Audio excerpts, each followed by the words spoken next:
These long dog days of summer, I mean, we just made it through a heat wave. Mama was parched through this heat wave. I was hitting up Dunkin' every single day, and I will continue to probably for the rest of my days, but especially this summer.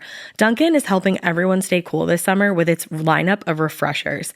These drinks are packed with bold, fruity flavors and served ice cold. It's amazing. Dunkin' refreshers are the perfect afternoon pick-me-up. I like to start my morning with them personally, and then sometimes I go back for a second one because I'm just feeling crazy.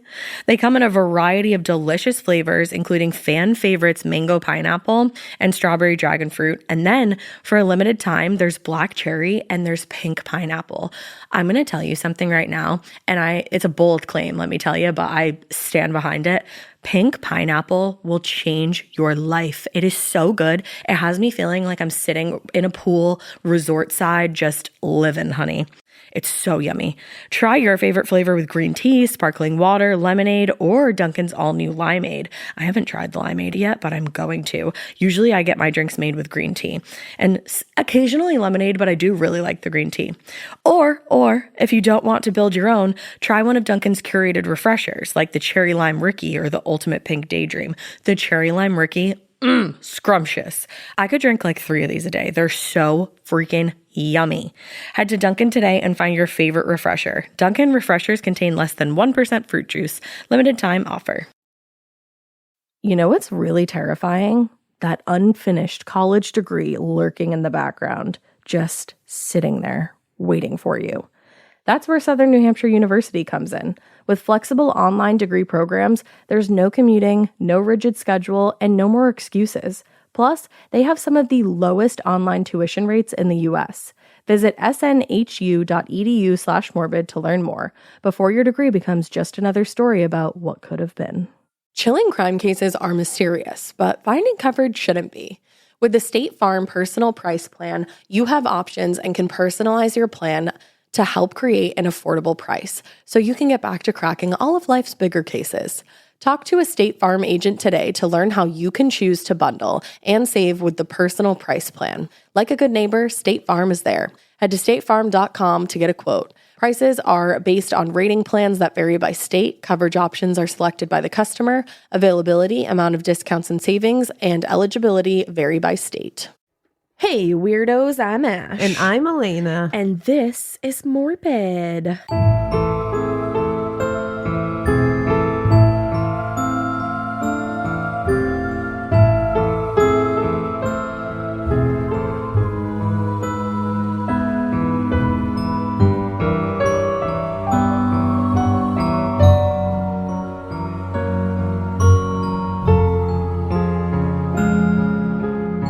We're back. We're back and we're better than ever. That's right. And I'm not snarfing and coughing as much as I was. We love that. So this is new and Ash is back. She was only gone for 1, but that's fine. Yeah, did you miss me? Did you miss her? Oh, no, I was asking you.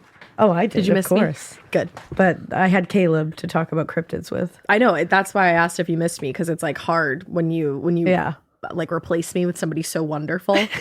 You know? He is pretty wonderful. I love that, man. But you know what? You're both wonderful in your own ways. Thank you. You know, Thank you so much. I know me and Drew were talking about Caleb last night, and he was like, I miss Caleb. I was like, you could probably tell him that, and he would just get on a plane or like start driving. Truthfully. Yeah. Truthfully. I believe that wholeheartedly. That Caleb would just jump in some form of transportation and be here within. Be like, I'm on my way. The correct amount of hours that it would take. Honestly. Yeah. I wouldn't be able to host him right now because my spare bedroom is literally filled to the brim with laundry. And then this weekend we were like, oh, we're going to do that laundry. Like, let's start it. Oh, no, we did. We started to. Oh. And then my wash machine made this noise. It said, and we figured it's probably broken. I think it might be. Yeah. Also, don't make me laugh too hard because I have gunkus. Oh, you got the same thing I got. I'm still in that.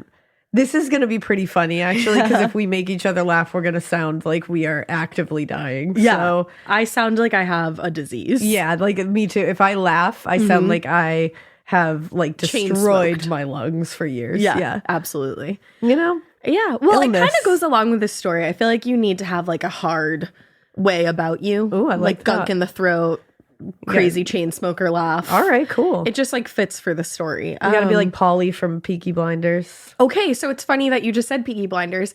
I have never watched Peaky Blinders, but Although you should. I've seen. I know I should. really It's good. hard because Drew doesn't like a period piece, But you know what? and he This considers one, anything like that is not slightly now. in the past a period piece. it's so good. Though. Like I think Succession was a period piece because it was like a couple years ago. literally. Yeah, no, Peaky Blinders is so good though, and it's got know. Cillian Murphy in it, like I know. My BFF Kaylee and her boyfriend are obsessed with Thomas Shelby it. I know. for life. And he is really No matter good what looking. he does, he can do the worst shit ever, and I'm like, I forgive him. It's okay. He's a good man. Well, I'm worried about how you're going to react to this story then, because there's actually a Tommy in this. Oh. And he's like one of the main culprits. Today we're going to talk about the Glasgow Ice Cream Wars, Ooh, which is bonkers. Like you hear ice cream and you're like, oh, like ice cream, yum. Yeah. Love that. Who doesn't love ice cream? You scream, we all scream for ice cream. everybody does. But we're really all screaming over like this case because it's fucking bonkers. Ooh, And it's, like I said, the Ice Cream Wars, but not like Food Network Holiday or like Cake Wars. I was gonna say because this sounds delightful. It does. It sounds like a holiday special on the Food Network. Sure does. It's anything but that, essentially. We're talking arson. We're talking drugs. We're talking guns. We're talking murder and straight up war. So All not right. Food Network-y. Not completely. No, Yeah. not really. It's a few little errant differences there. Yeah, you know what? You're right. But it all started with Andrew, quote unquote, Fat Boy Doyle. And that was like a term of endearment. So Yeah. I'm not calling him that. That's what his family called him. And Yeah. it was like a loving term. So I'm going to stick with it. It was a nickname. It was a nickname. So this is Andrew Fatboy Doyle. He took over the lucrative ice cream van route in Glasgow's Ruchazie. I believe I'm saying that right. I looked it up, and it sounded like that when I heard it to my ear. But then I just realized I think I'm saying Glasgow. It's Yeah. Glasgow. Glasgow. Yeah. God, so much stress for I know, town it's names. hard. And there's a lot of names in this that I looked up, and I like wrote my own phonetic spelling. So I hope I'm doing it right. You are.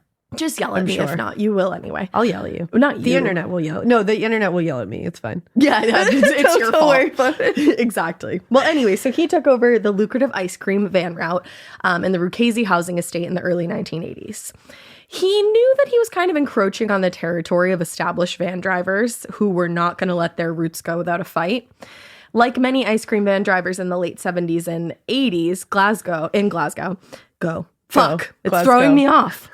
Go to Glasgow. There you go. But like many of those drivers, he knew that there was more money to be made selling illegal goods on van routes than there was in more respectable trades. And he kind of hoped to get in on the action. Yeah. From what I've read, it doesn't necessarily seem like he didn't want to sell like drugs or anything like that, because that's what was happening on these van routes. They were selling toilet paper, cigarettes, beer, wine, and drugs. Contraband. Yeah, contraband. It was illegal to sell like, the toilet paper and stuff like that. You weren't supposed to do that. Yeah. Very illegal to sell drugs. Very. He wasn't into like the whole drug thing of it. He didn't want to do that, but he wanted a route of his own to sell what he wanted to sell. Yeah.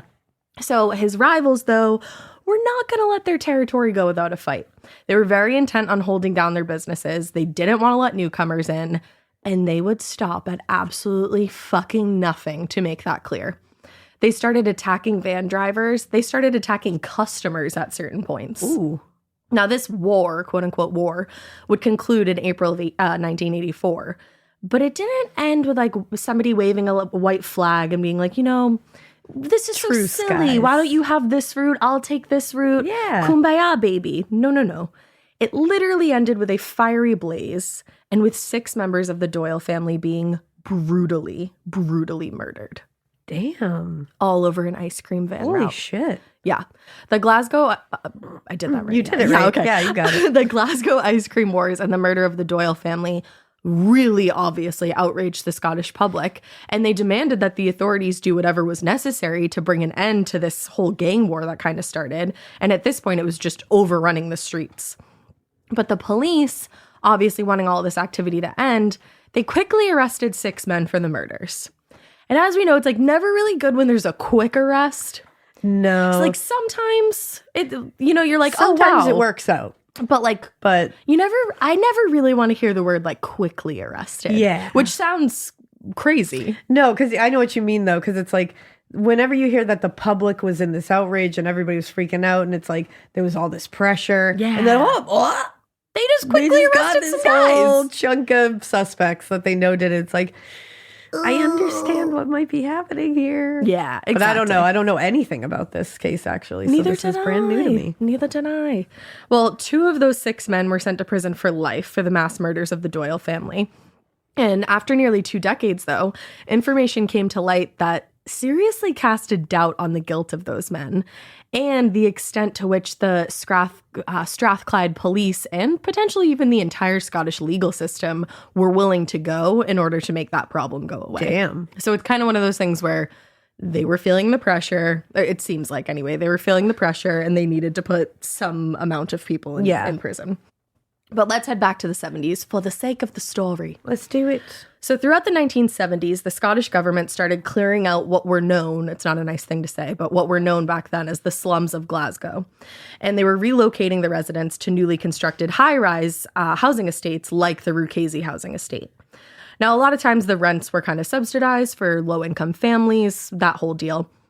And for the most part, the housing estates were built and managed by local government agencies trying to solve a problem, but at the same time, they were sort of just adding to it. That makes sense. That's When you- usually what happens. When you like dislocate and then relocate people, there's going to be some problems that go along with that. Because many of the poorer residents were, like I just said, completely dislocated, which added to the desperation and then led to an increase of crime. Mm-hmm. The new low-income homes were usually located on the outskirts of the city, which meant that there wasn't easy access to resources and even just like essential items like grocery stores and social services, stuff like that. Especially for those that didn't have a car. And back then, not everybody was tooting along in a brand new whip, not. you know? Now, the government at the time couldn't really get together a sustainable solution. I know that's like so crazy to think about. Yeah, that's wild. Yeah, so people took it upon themselves because they really had no other option. And this is when informal businesses and services like the ice cream vans in Glasgow, Ruchesi's estate, came into play. So the ice cream vans were said to have sold everything, quote, from fish to cigarettes. And they were really like, quote unquote, general stores on wheels. I love that. It's really cool to think about. It is kind of cool. Because there weren't local markets or even bus lines in these areas. Yeah, so these are just rolling general stores. Exactly. The ice cream vans became lifelines to the residents in these estates if they needed to get stuff. Now, at first, the ice cream vans were pretty much how they are here in America, like today. They were just vans filled with all kinds of treats, rolling around the little areas in town, playing music, selling said treats. But the summer season in the UK is 1, pretty short, and 2, pretty unpredictable.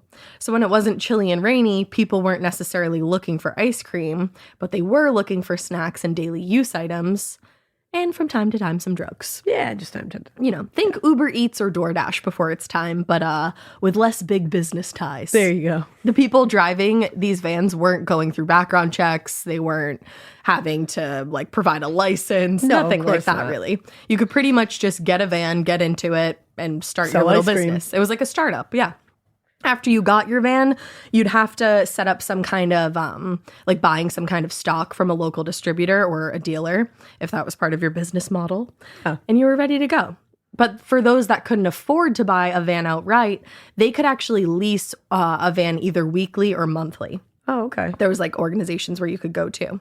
This was far more common because, as I've made it clear, these areas were not like flushed with cash. Sorry, John Ralphio. Don't want to take your flow. Sorry. But in this model, the leasing firm was responsible for the maintenance of the van, getting it insured, and any other fees that were associated with operating it. And the driver had to cover the cost of gas and the stock of his or her products. Because back then, like, women were driving these vans too. Yeah. Now, the trade-off with this way of doing it was that the driver was paid about 50 or 60 pounds a week, and the rest of the profits went to the leasing company. Okay. So that's how they made their money. Yeah. It didn't bring in as much money for the drivers as it did for drivers who could buy their own van, but it was more affordable, and there was still a profit to be made for drivers that could find and keep a good route. But that was kind of the crux of the issue, finding the route was one thing that was like lucky in and of itself, but then keeping the route was even more intense. This is when the territory stuff probably comes into play. Yeah, exactly. Now, because unemployment rates were really, really high right after the end of World War II, and there wasn't as much opportunity for formal employment, the competition for van routes began instantly. According to Douglas Skelton, who co-authored the book Frighteners with fellow journalist Lisa Brownlie, I believe is how you say it, back in those days, quote, the dirty tricks had been limited to schoolboyish acts like squirting windscreens with the raspberry liquid used to flavor the vanilla ice cream and double stopping. Now, double stopping was when one driver followed a rival driver to their route and like cut ahead of them to steal their business. Wow. Yeah. So it was pretty... This is like, that's like little kid shit. It was pretty innocent when it first started. Like just squirting raspberry shit on the windshield. That's like funny. Yeah, exactly. Like annoying, but funny. Yeah. You know, turn your wipe windshield that wipers off. on, you're good. Yeah. It was when it got like later into things that it wasn't really just like raspberry coming at your windshield. Well, it was know. like sledgehammers. Oh, okay. Literally. That's different. A little bit. That literally hits a little different. Quite literally. Like quite literally hits Raspberry liquid versus sledgehammer to the face. One is just turning on your windshield wiper, maybe getting some new windshield wiper fluid because you used a little bit too much. Yeah. The other one is getting an entirely new windshield. So And face. And face. You're right. You know? Yep. Yeah, and maybe like a plastic surgery appointment. Yeah, that would hurt. Yeah. Damn. They were like a bunch of shade queens. That escalated so quickly. It did. So by the late 1970s, when unemployment in Glasgow's northeast estates like Ruchasey was between 40 and 50%. Damn. A legit ice cream van operator could make upwards of 200 euros, I think it's euros, yeah, per week selling ice cream. Wow. And as much as 800 a week. Wow. All right, so this is like a desirable. Oh, yeah. If absolutely. you can make it, you can make it. Right. And the people that were making closer to like 800 a week, that was, quote, if the operator was willing to sell stolen cigarettes, sweets, and soft drinks. And this is unquote, but drugs. And drugs. And droogs. And the droogs. And like I said, people were willing to go to bat for these routes because they desperately needed that kind of money. Yeah. But now the quote unquote schoolboyish pranks and silly tactics had escalated. That's no fun. I really like the just spraying with the raspberry liquid. Shit. Like, that was just good, wholesome fun. Yeah, it's like a clown, you know, like with the little flower. But you know what? Desperation. Mm-hmm. Now, drivers in this new period of time, like I said, would vandalize other vans, sabotage them, threaten the other drivers, pretty much every time it became physical. Ugh. And this was all so that a driver could keep the best route. What a toxic work environment. The most toxic work environment. Imagine coming in every day to work. No. And you have to deal with like, you're like, I don't know what's going to happen today. Like, you know what I mean? And not in a good way. Like, it's no. They had to make like literal alliances and like hire people to watch out for them and hire people. And we'll get into all that. That's so much work. But the increase in violence was particularly alarming in the poor and working class neighborhoods. But it also wasn't just confined to those neighborhoods. It was alarming there because it was scary, but it wasn't just those neighborhoods.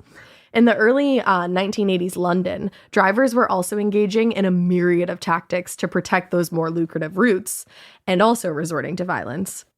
In December of 1981, 3 men from the Piccadilly Whip Ice Cream Company were put in jail for an intimidation campaign on another driver that escalated to a really violent point. These men had attempted to scare this driver, his name was Anthony Shearburn, from his site outside of a Harrods department store, but their tactics weren't working. Like they were kind of just threatening him verbally. So when they realized that wasn't working, they drove a truck into his van and then beat him to the point that he, quote, lost his 2 front teeth and had 2 broken ribs. Oh my God. Yeah. So that's where it all started. Holy shit. Now, at the start of the 1980s, there were 3 leasing firms behind the ice cream van industry. They were the Viking Ice Cream Company, Capaldi, and the I'm going to look this up. Hold on. I didn't know if it was Marchetti or Marchetti, but according to pronouncenames.com, it's Marchetti. Marchetti. So yeah, we had all those companies just, you know, leasing out their vans for the ice cream people. Now, until the early 1980s, all three of these companies were regularly profiting from leasing out their vans and selling products to the self-employed drivers. But by 1982, all three companies were reporting annual losses. And they attributed these losses to, quote, loss of sales, repairs to vans. Yeah, I was going to say. And all the difficulties of starting new drivers. Because who the fuck wants to join this business? Now that it's become this. Yeah, exactly. Like there's a very specific person that will weigh the risk, the cost and reward here. Yeah, a little pro and con list. Well, yeah. Like somebody just got beaten so badly that their two front teeth are gone. And they broke 2 ribs. And you're like, is it worth it? And they also drove a fucking truck into the side of his van. What if he had been in the van? It's a liability, man. It is. So by the final quarter of 1983, vans were constantly being turned to the Marchetti brothers' garage with smashed windows, broken headlights, just any kind of vandalism you could think about, these vans were suffering it. Yeah. And it was all meant to encourage drivers to give up their routes.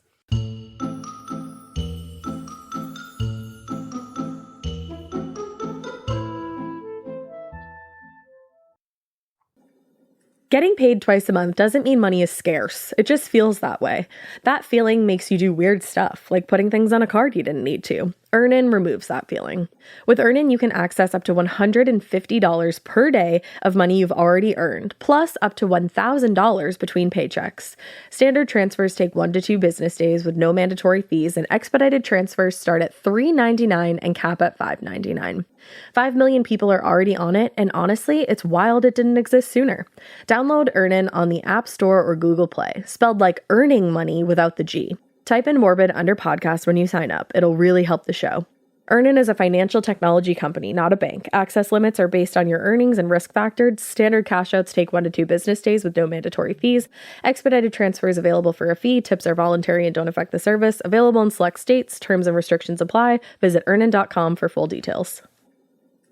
Every good detective needs a partner to support them on important cases. Think of a State Farm agent like your sidekick, there to help you along the way in your search for coverage. State Farm can help you choose the coverage you need, whether it's for your home, car, boat, or even RV. With so many options, it's nice knowing you have help finding what fits for you so you can get back to solving all of life's bigger cases. Go to statefarm.com or use the award-winning app to connect with a local agent and get a quote. Like a good neighbor, State Farm is there.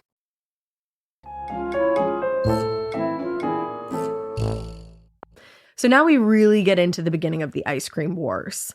Because this was bringing in so much money and because there really wasn't a lot of law enforcement around the estates where the van schemes were, they were kind of now attracting a more criminal element. These dudes who wanted an easy way to quickly and easily offload stolen cigarettes and other goods that could be sold on the ice cream vans, they had their perfect ticket. Oh, yeah. Know? This is like the ideal thing now. Yeah. Now, while there had been clearly a lot of conflict among drivers from the very beginning, the trouble reached new heights actually, now we're going to go back a second, to 1978 between drivers from the Marchetti brothers and 50 Ices. This is kind of like where the main tensions lie from the late 70s all the way to like the mid 1980s. And these are all names of like ice cream things? 50 Yes. Ices? Yeah, it's Okay. like the leasing companies who own the vans. So like the Marchetti brothers have their own vans that run around. 50 like Ices fleet. has theirs. Exactly. Okay. It's like how there's different taxi services. Yeah, you know? that makes sense. Yeah. And 50 Ices was a little bit of a smaller leasing firm. But that's where a lot of the tensions were between these two. This was primarily taking place in Glasgow's Barlanark neighborhood. For the most part, flare-ups between the groups were minimal, quote, as long as they stuck to their respective sides of the scheme. So it was like, Marchetti brothers could have this route, 50 Ices drivers had this route. You do not cross routes. Yeah, never the two shall meet. Exactly. But every now and then, a member of one group would infringe upon the territory of another, causing yet another outbreak of violence and vandalism. And what also complicated things was that there were a lot of the working class people in this area. They had ties or like some kind of connection to the Ulster Defence Association, which is the UDA. Oh. They were a Protestant paramilitary group that terrorized Northern Ireland and also parts of Scotland. And this meant that sometimes the religious affiliations between drivers led to even more violence. Oh my God, the layers. It's crazy. It really doesn't it from what I know of Peaky Blinders, Yes. it sounds like this that. This is very Peaky Blinders. Yeah. And just wait, I feel like it only like I said, never seen the it. vibes are here. But the vibes feel Yeah. right. And it only vibe years. Oh, yeah. Now, this was the case in October of 1978. Tensions were already super high between drivers working for Marchetti Brothers and 50 Ices. And things escalated when one of the drivers attacked the van of a driver from the rival company. So we have two rival drivers fighting with each other. Okay. Now, some members within that rival company also had ties to the UDA. And the police were starting to hear word that there was going to be some kind of retaliation for this fight between them. Oh, shit. And they were hearing that the UDA affiliated members were getting ready and starting to arm themselves for some kind of big retaliation. My God, this is so Peaky Blinders. It's crazy. Now, the police knew some of the more notorious key players, if you will, and they were able to get involved before anything escalated to the point of like what they thought was going to be a very bloody battle in the East End. But it only kind of put like a temporary Band-Aid on the overall problem. Throughout the rest of the year, there were regular small fights between the rivals, but those were kind of just hints at what was to come. When two van drivers from Glasgow's suburbs, Dennistown and Easterhouse, started encroaching on routes in the Barlinark in early October, 4 Marchetti drivers began a campaign of intimidation, threats, and vandalism. And by the end of that month, it resulted in a serious assault on one of the suburban drivers. Jeez. The Marchetti drivers ended up being arrested and charged, but the charges were dismissed for all but one of them. Only one of them got the charges. And that man ended up being sentenced to serve 5 years in prison. Damn. Now, despite the one prison sentence, the campaign of intimidation and violence successfully did drive the suburban drivers out of the area, which, like, along with the lack of consequences, showed that the violence was the answer when it came to protecting your route. I'd say that was a pretty bad move. If you get dismissed on all these charges and only one person gets in trouble, you're like, okay, so what are my odds of getting in trouble? I was just going to say, I'll play those odds. Why not? Exactly. Now, because the criminal activity among the East End drivers had gotten so fucking crazy, there were another group of people who saw this as an opportunity. Those people formed a protection racket. Whoa. Yeah. This meant that drivers who wanted extra protection had to pay a fee to these hooligans willing to provide it for them. Stop. And for those that didn't, they were on their own. on their own. Yeah, like that's all you, buddy. Damn. Now, this was the case for a female driver, Sadie Campbell. She had started driving back in 1982, and in the beginning, she was actually paying a protection fee because she was like, you know what, I'm not fucking with all this. But then she found out that the people requiring this fee were doing so by means of extortion, and at the time, she was losing her profit because she's paying for this fee, and it's really, like, ridiculous, you know? Yeah, of course. They're extorting her. And at this point, she was finding it difficult to pay her bills, so she stops paying it. She's in a no-win situation. Now, almost immediately, her van is vandalized. The windows were smashed in, and somebody also slashed her tires. Now, when her brother Tommy found out what was going on, he went into, he's like the main kind of guy in this, he went into full-blown protective brother mode. He tracked down the driver responsible and, quote, kicked his arse up and down the street. This does sound like Thomas Shelby, sorry. Thomas Shelby. Think of the name. I was like, Tommy. So this is Tommy Campbell, otherwise known as TC. All right. But he was kicking people's arses up Hell and down yeah, the he street. was. And he, like, kicking arse, all while 2 police officers who decided not to intervene just watched from their car nearby. That is funny shit. The fight was incredibly intense. If you read about it, just know that there's, like, some animal cruelty involved. Oh. Whoever he was fighting, like, stuck dogs on him, like, sent them to hurt him, and one of them ended up being killed. Oh. Really sad. That's sad. But, so he thinks he's taking care of this. He's like, you know what? I took care of this. I fought the guy responsible. A few weeks later, Sadie's van explodes. Holy shit. Luckily, she's not in it. Like but a she car was like bomb? a literal car bomb. Oh my God. She's not in it, but that fully ended her career as an ice cream van driver. Wow. She's like, I'm done. Yeah, I'd be good with that. Now, even though he had just seen how fucking insane life could be in the ice cream trade, Tommy T.C. Campbell was like, you know what? I think I got the street smarts for this. Let me join. And he started in the fall of 1983. No. Isn't that fucking crazy? Why would you do that? So instead of leasing a van from one of the firms, he actually bought his own. He described it as a clapped out banger. That's right. Yeah. That's how I would describe it as well. A clapped out banger. That's how I describe all my cars. Clapped out banger. Don't make me laugh. I'll start snarfing. Sorry. Now, when TC there got his clapped out banga, Hell yeah. all set, his wife Liz also got a license to operate around that same time, and she was going to be operating as a street vendor. So she started her route in a neighborhood known as Haggle. And at the time, she was the only van on that particular route. Which you would think, wow, that's great. I'm going to have so much success here. And she did. And she made a lot of money for the time being. I'm worried for her. And that's the thing. You wanted to get a successful route that nobody else had. But it was also dangerous to get a successful route that nobody else did because someone would come along and start fucking with you and your van and try to take that over. Yeah, that's not good. And that was exactly the case with Liz. Oh, Liz. Once people heard that she had a successful route, she became a target and she started getting threatened. Now, apparently Tommy was also able to track down the guys who were messing with Liz. Of course he was. He's a bloodhound. Yeah.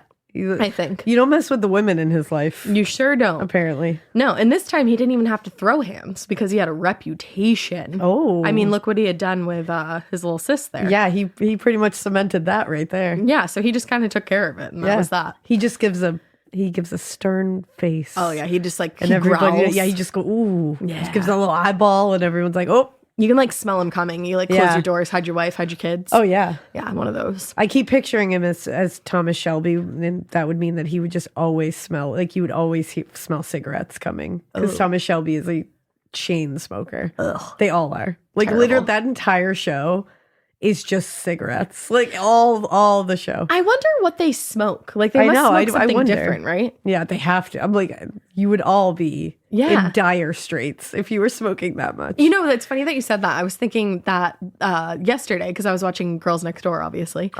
And it was the shoot where Kendra dresses as Mae West. So she has like a cigarette holder and she's smoking like what looks like a real cigarette. Yeah. I was like, shit, like what is that? Really just... But they must do something different for like a peaky. I would think. Where they're literally, I mean, that's 99.9% of the show is them lighting up cigarettes. I thought you were about to say 99.7 and I was like... 99.76% of the show. Smoking ciggies. Is them lighting and smoking cigarettes. Oh, the smell of cigarettes. I like used to smoke cigarettes, which is a really embarrassing fact about me. The smell of them now... Yeah, I really don't like the smell of cigarettes. So yuckas. I would forgive it for Thomas Shelby, but not Ashkel. But not Ashkel. I will not. Elena got so mad at me. I did. Yeah, but it all worked out. I'm not a smoker anymore. It was for the best. Yeah, 100%. Mm-hmm. Okay. I wasn't bullying her. Elena's always bullying me. I am. It's, that's why she's my maid of honor and everything. Yeah, absolutely. But anyways, back to TC Tommy Campbell. Back to it. So he just had to look at them this time. He was like, fuck you guys. Fuck you guys. Except like Scottish. Yeah. I can't do that. It's a hard, the brogue is hard. It's difficult. Now, he didn't only have street cred with the van drivers and as the leader of the Gaucho Razor Gang. Of course. But he also was very well known to police. I'm sure you're shocked to hear. With them, he had a reputation of being a quote-unquote vicious, cruel man who was usually and frequently involved in mindless violence. This is a quote, fighting for territory. Mindless violence. Yeah. Just violence for violence sake. Literally TC's life. In the early 80s, he was running multiple small-time petty schemes. He was selling stolen goods. He was extorting money from various groups of people. He was essentially born to be an ice cream van driver. Yeah, 100%. This is the life made for him. Yeah, exactly. Like, he didn't choose the ice cream van life. It chose him. Yeah. 100%. It like sought him out. Truly. Now, by the end of 1983, there were rumors circulating in Glasgow's East End about Marchetti drivers being run out of neighborhoods or followed on their runs by suspicious cars. In Hag Hill, Reed Robertson, who was actually the man that sold Tommy Campbell his first van, started getting threats that if he didn't abandon his lucrative Hag Hill route, then his van would be blown up. Oh, just that. Yeah. Okay. According to Skelton, the worst that happened, quote, was a brick being thrown through his rear window. Oh, that's the worst. That. And isn't that crazy when you're like, well, the worst thing that happened? Like that. Oh, it was nothing. All they did was throw a brick through his window. He was all worried, and then he just got a brick launched through his back window. That was no big deal. Small potatoes. Small potatoes. But it didn't matter to read. Skelton? Skeleton, yeah. Because it just makes me think of Skelton. Skelton. Yeah, as soon as you said it, I was like, Skelton. Skelton. Oh, I miss Skelton. I do too. I haven't seen him in a while. Yeah, go see his family. Yeah, he went and saw his family. Yeah. He'll be back though. So he must had a good time with his family. Mikey's looking at us like, Like, what the fuck? Skelton. Yeah, if you don't know that, We've definitely told that story. That's what your youngest, her like little imaginary Yeah, friend. that was her perhaps guy. real. That was her guy. Her man's. You just sit there, posing on the bookshelf, Just living. just living. Yeah, Then he would just go visit his family. family. Yeah. Well, this skeleton just said like it's just a brick in your window. This Skelton is different. He's Sorry. different. I was just about to laugh and then I was going to die. We gave Elena some time to I die. had to have a second. Yeah, but she okay now. I'm okay. She's okay. I'm back. That's really funny. I just got a notification from Uber Eats, and that just feels like fitting for this Wow. case. What do they want from me? I don't know. What do you want from me, Uber Eats? They want me to order. They want you to lease a van. No, never. A clapped out banger van. I mean, they twist my arm. All right. Okay. Now, so Reed, he has this whole thing thrown through his windshield. Yeah, he does. Skeleton's like, nah, no big deal. Reed's like, big deal. I'm not going to sit around and wait for things to get worse. Everybody take my route. Here you go. Reed for the win. Yeah. That's what I would do. I'd be like, yeah, no, that's as bad as that gets. Yeah, he gave up his route. And it also wasn't just the Marchetti drivers being targeted. At the end of September, a 50s ICE's driver was just wrapping up the end of his run in Rukazi, and he was going to be calling it a night. As he was finishing up, he saw a dark-colored Ford Escort pull up behind his van, and then two men wearing masks came out from the car, both holding shotguns. Nope. The driver, John Brady, immediately threw his van into gear, put the pedal to the fucking metal, and sped away. And as he sped away, these masked men banged on the sides of the van, smashed one of the windows in, and just the whole time were like screaming threats to Brady. This is a lot. This is terrifying. One might say this is the most. Also, the fact that this happened and I have never, ever, ever heard of it. Me neither. Fucking bonkers. This is really wild. It is. Now, when he made it to safety, Brady told the van's owner, who was Samuel McBride, about his ordeal, and McBride took the information to the police in Easterhouse to make a formal complaint. It's unclear if the police actually followed up on this complaint. It doesn't seem like they followed up on a lot of these complaints. Doesn't seem like it. They're like, yeah, that's like They were like, your this business. is annoying. So Yeah, exactly.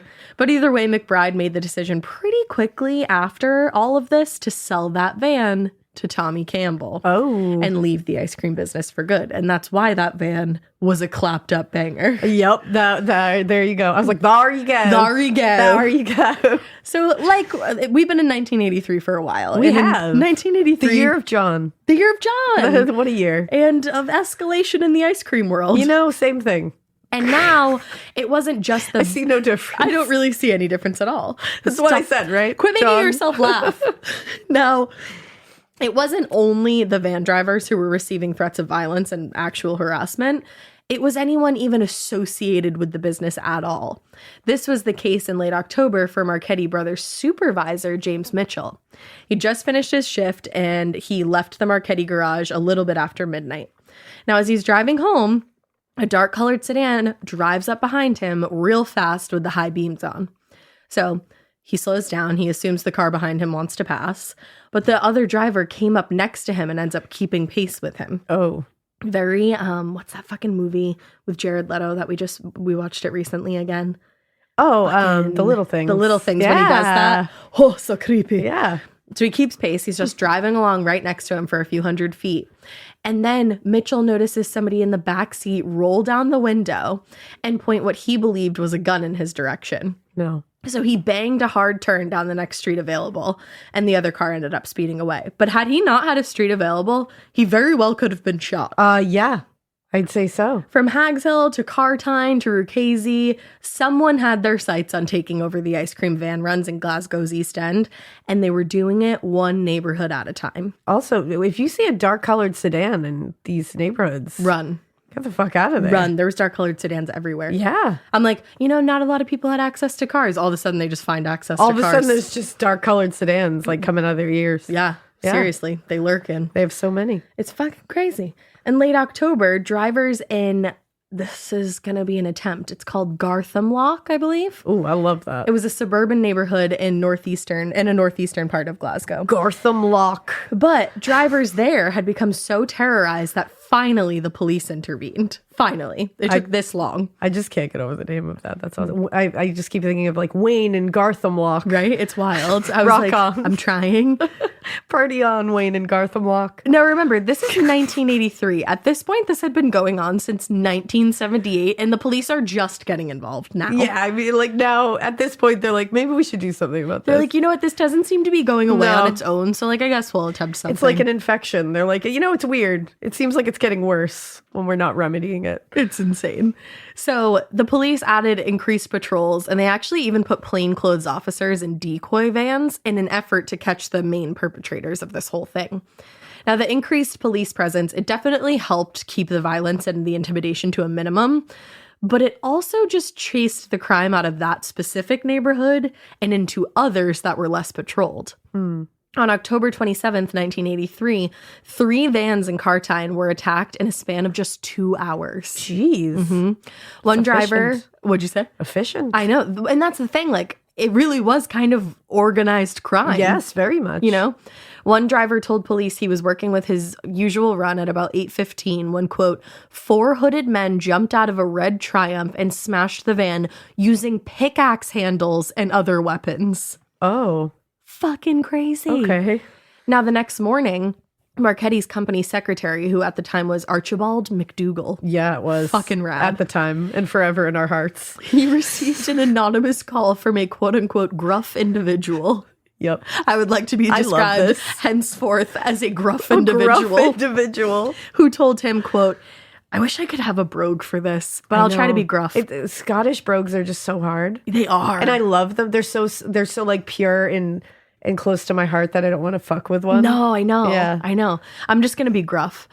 If we can't attack your vans in the North Garthamlock area because of the heavy police activity, then we will attack your vans everywhere else. And that's what we done last night. If you So don't we get, done last night. I love it. There you go. If you don't get your vans out of the Gothamlock area, then we'll do it again. I love it. That was pretty gruff, That right? was. That was gruff as fuck. Thank you. I did get a little English. I would describe you as a gruff individual if I heard you say that. Thank you. Like, that's what we done last night. I know. Oh! There you go. There it is. That's all I can do, though. Okay. That's all I got. That's what we done last night. You got to say, that's what we done last night. It's very Boondock Saints. Yeah. I like. Except they're Irish. Oh, shit. But but yeah. I think we sounded a little more Same Irish. thing. We probably did. Yeah. Well, I don't know. anyway. All I can think of is donkey. That's all I can think of, too. So we done last night. What we done last night, donkey. There you go. Now, the van runs as we, I'm like in a brogue. The van runs. As we know at this point, definitely provided a profitable income for those willing to drive the routes. But the increasingly criminal nature of the business started offering even more financial opportunities. Uh-oh. For drivers who didn't want to get directly involved in vandalism or intimidation, there were plenty of teenagers in and around the council estates willing to do it for them for just a small price. I love like the like entry level positions. It's like for those who don't want to get directly involved in the violence and intimidation, you can enter hire this a way. teenager. Yeah. It's like you can have your own run. Yeah. You can be one of the people who sells the illegal goods. Yep. You can be one of the people who extorts the drivers for protection. Just for their lives. Or you can be a teenager who's going to vandalize some Who will vans do the for the intimidation. drivers. Yeah. Well, it's kind of a pyramid scheme. Yeah, there's a lot of different like little tendrils to this Yeah, business, yeah. and I appreciate that. Yeah. So the teenagers, they is were so getting in fucked on up. this now. It's fucking crazy. And it's sad too. Like we're lolling, but it's really sad that it came to this. Well, that's and the thing is when you really because you can like laugh about just like how outrageous it got. well, and it but then- sounds fictional. That's the thing because you think of it as like Peaky Blinders, but like then when you really lay it down and you kind of like peel away all of this, it's out of pure desperation. Exactly. All of this. So All it's of like it. when you really look at the origin of it, you're like, oh, well, that sucks. Yeah. Like that sucks. That desperation causes this, you know? It really is like a case study on It's sad. society. Yeah, it's really sad. It is. So the teenagers. The teens. In April 1984, 17-year-old William Hamilton and a group of his friends in the Cowdenbeath estates were paid £70 by a man named Thomas Lafferty, which I just like Lafferty. Lafferty. Yeah. Thomas Lafferty told this William and his friends to smash up the van of a female driver whose route ran through the neighborhood. Now, Lafferty worked for Tommy Campbell at the time, and they were also brother-in-laws. And while later William Hamilton refused to say what Lafferty had given him the money for, he did admit to taking the money, and a little over an hour after he took that money, he and his friends were arrested for donning Celtic tammies, which I think those are like the hats, like the golf hats, kind of, with the tartans on them, and like the fluffy ball on top. Wearing those, and attacking a van with pickaxe handles and a sledgehammer. This is like very violent. It's the most violent. Very aggressive. And it's just like a group of 17-year-olds with sledgehammers and pickaxes. And this is like a woman's van. Yeah. Hopefully she wasn't in it at the time. I know. But they were arrested. Good. Now, at this point, the ice cream van trade had evolved into a small-time gang war for dominance of Glasgow's East End. But thanks to the occasional police intervention, incidents of violence had been relatively minor. But all of that would change in about 4 short months, and everything would come to a head in a shocking act of destruction, and it would forever rank Glasgow's Ice Cream Wars as among the worst acts of mass murder that the country had ever seen. Holy shit. This is, like, it gets to a point, like, of just insanity. Like, you think that this is insanity, and it very much is. When we reach they ratchet it up. What actually happens, you're like, what the fuck did you think was going to happen? Uh-oh.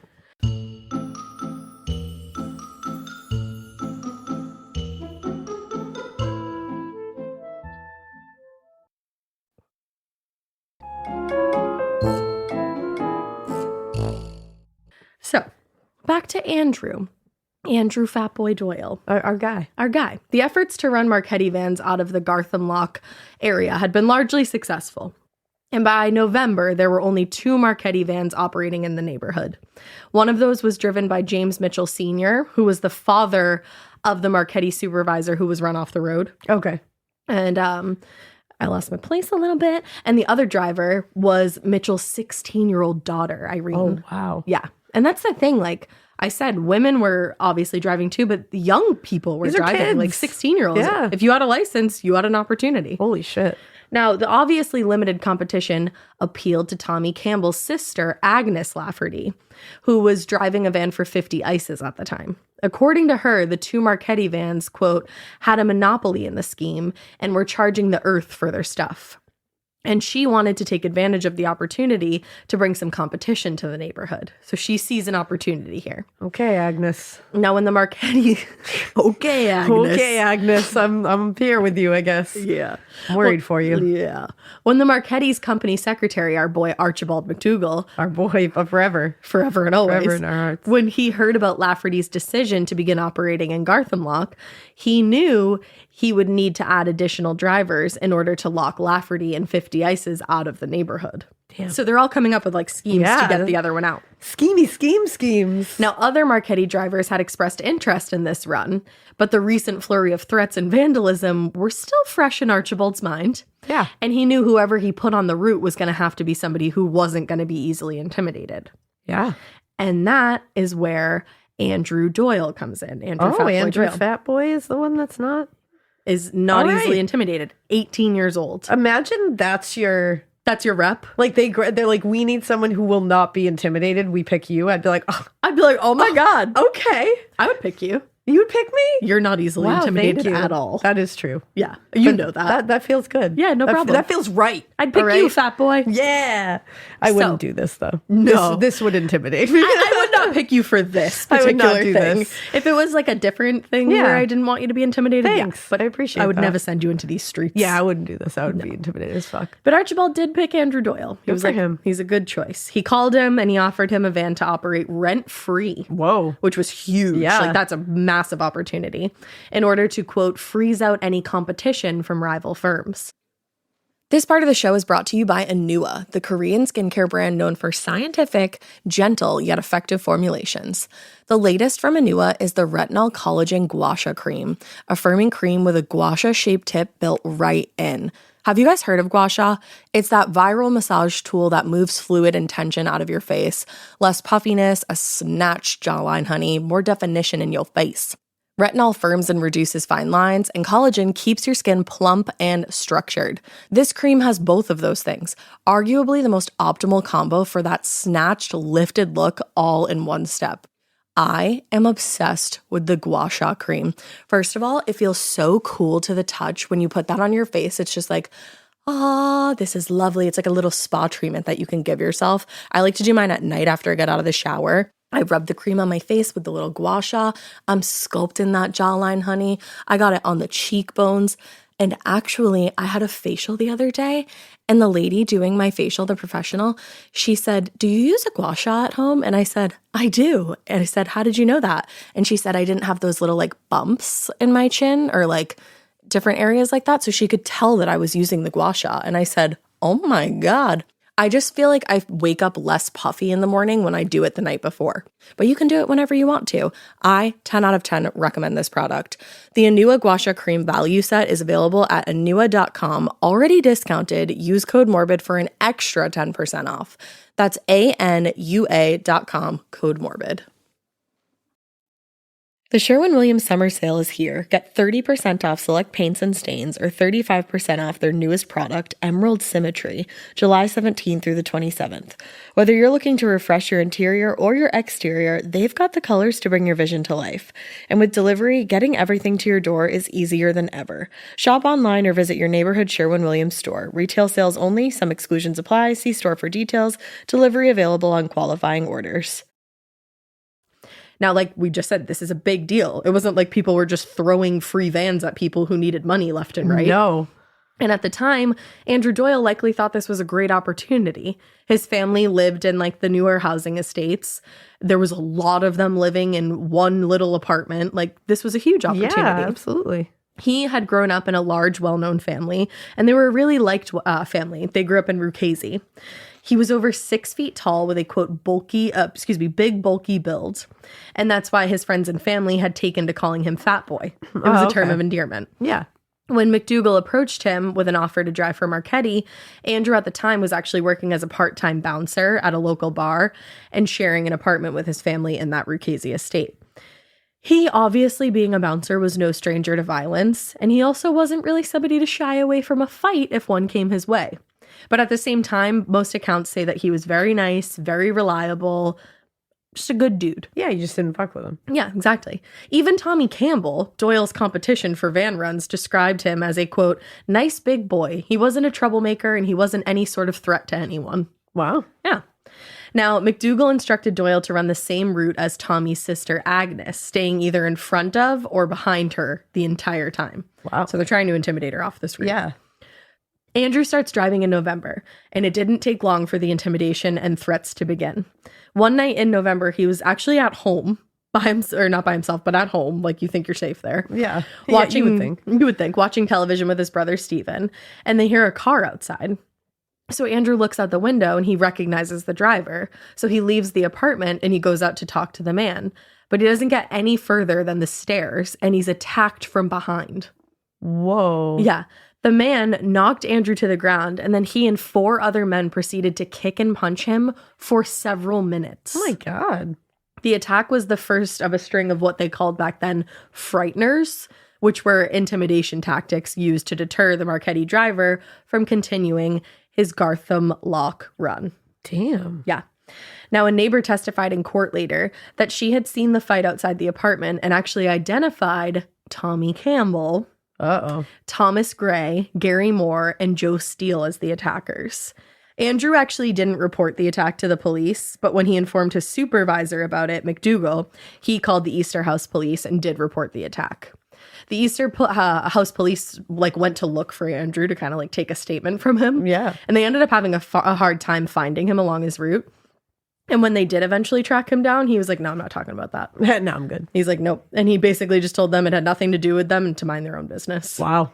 So he knows what he's doing. That's the Yeah. thing. He's not easily intimidated. He just got the shit kicked out of him. And he's like, I'm not going to police. Yeah. I He's got definitely this. very deeply entrenched. Exactly.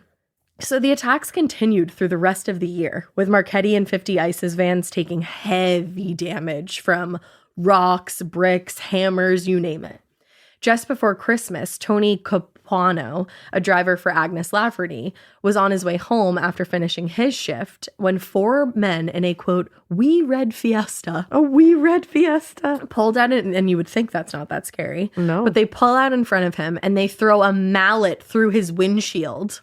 Imagine a wee red Fiesta causing that kind of fucking No. That's like sending a little, like a little Prius. toddler in with like a machine gun. Like that's the same kind of vibe there. That's the exact vibe. Threw a fucking mallet through his windshield. Damn. Nearly hitting Tommy Campbell's other sister, Liz, who was sitting in the passenger seat. So Jesus. you don't want to fuck with Tommy Campbell's family. No, you do not. So Capuano tried to get away, but the men in the Fiesta pursued them, quote unquote, aggressively until they reached Agnes Lafferty's house. And when they reached that house, obviously nobody's going to fuck with Tommy's family. So the car disappeared down a side street.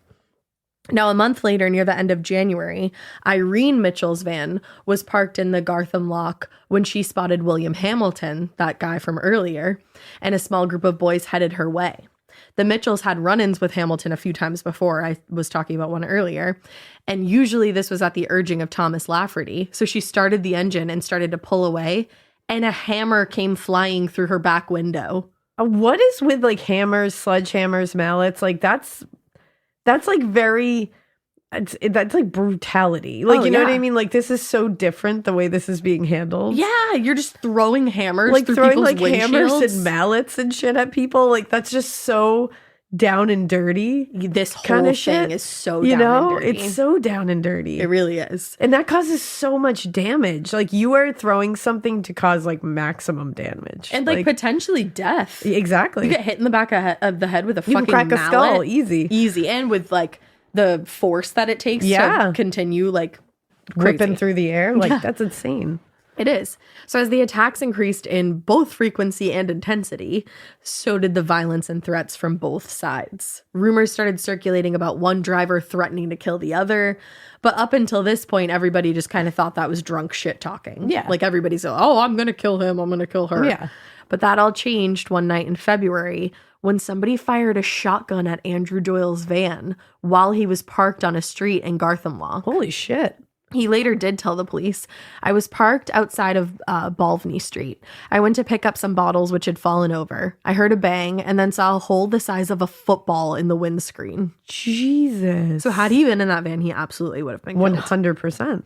Ann Wilson, a teenager who had actually been helping Andrew on his run, told the police that she saw men wearing balaclavas and she didn't see their faces, but she did see that they were driving a dark-colored Volvo. Oh, and they were wearing like those masks. Yeah, like I was like, I had to look up the pronunciation of that, and like the picture The came ski up. mask kind of thing. Literally, like you just see the eyes. Oh, that's so creepy. Fucking terrifying, and it's like all over routes for Ice cream. technically, and goods, like, you know. like this all roads lead back to ice cream. Yeah.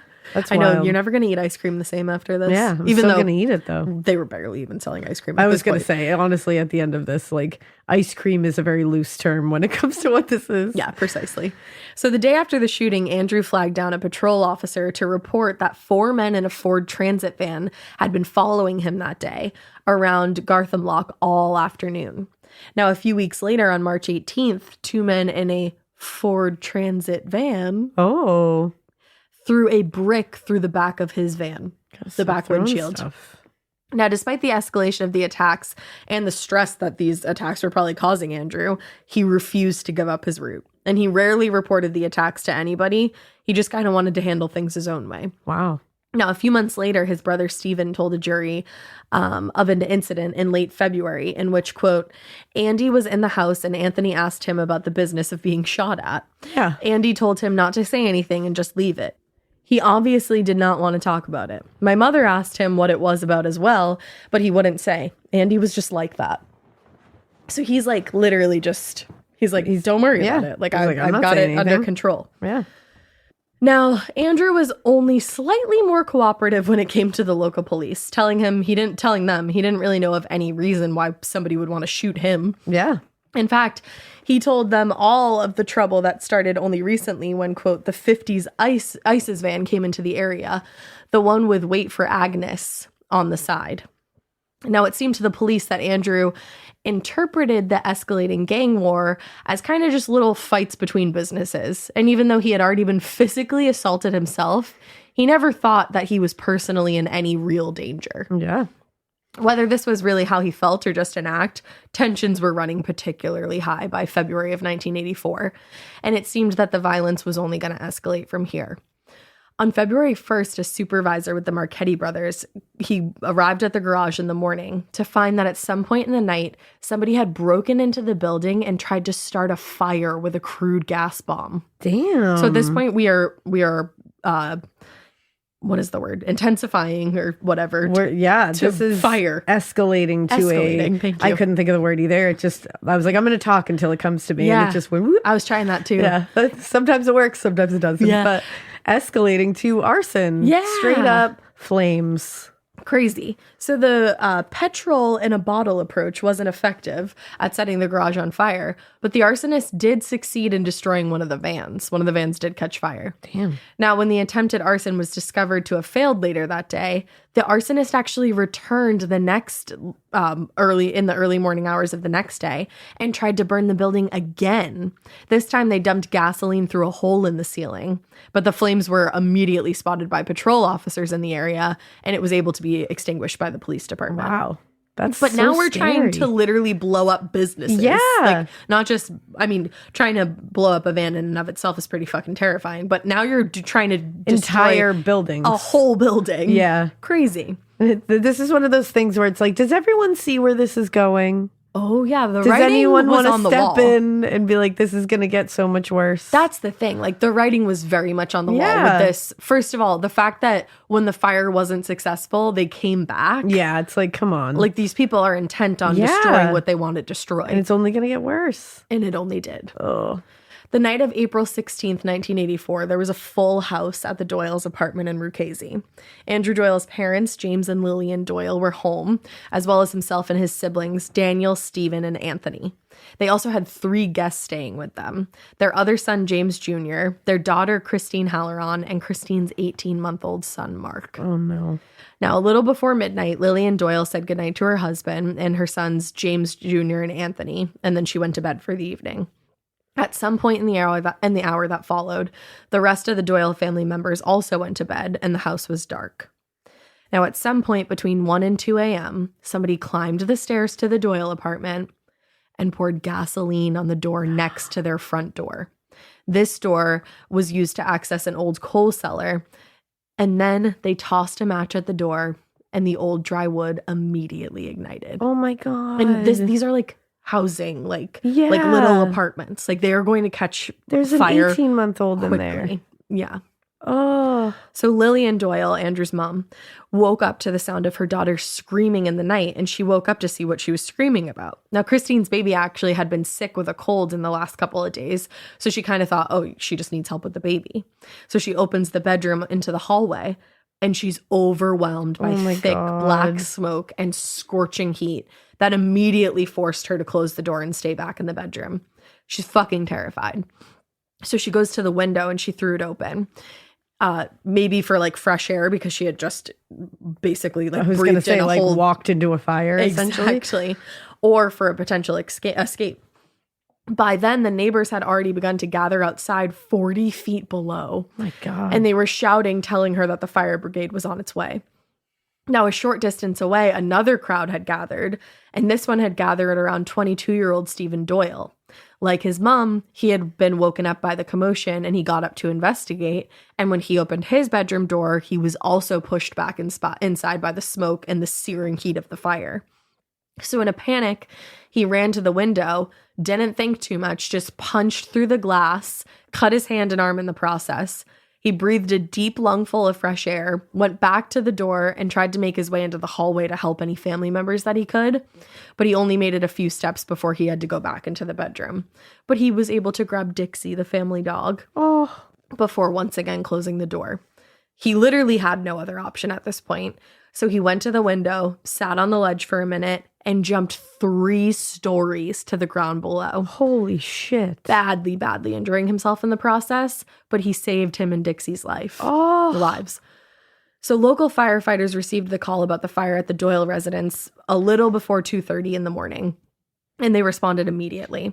Their first priority was to get anybody inside to safety, but the flames were still burning, like way too hot for them to even get to the door. They couldn't even get to the door. So they had to work to extinguish the fire from outside. Now, once they were able to access the apartment, firefighter Gerald Lafferty, so many Laffertys, I know. he entered the apartment wearing a breathing apparatus, and he was carrying a small extinguisher to kind of clear his way. The first member of the family found was Lillian. She was hanging half in and half out of the window. And as he moved toward her, she screamed at him to help the children first. Oh. She was like, don't bother with me. You go get them first. Oh my God. So in the next bedroom, he found Andrew and Daniel kneeling in front of the windows, and James Jr. lying on the bed beside them.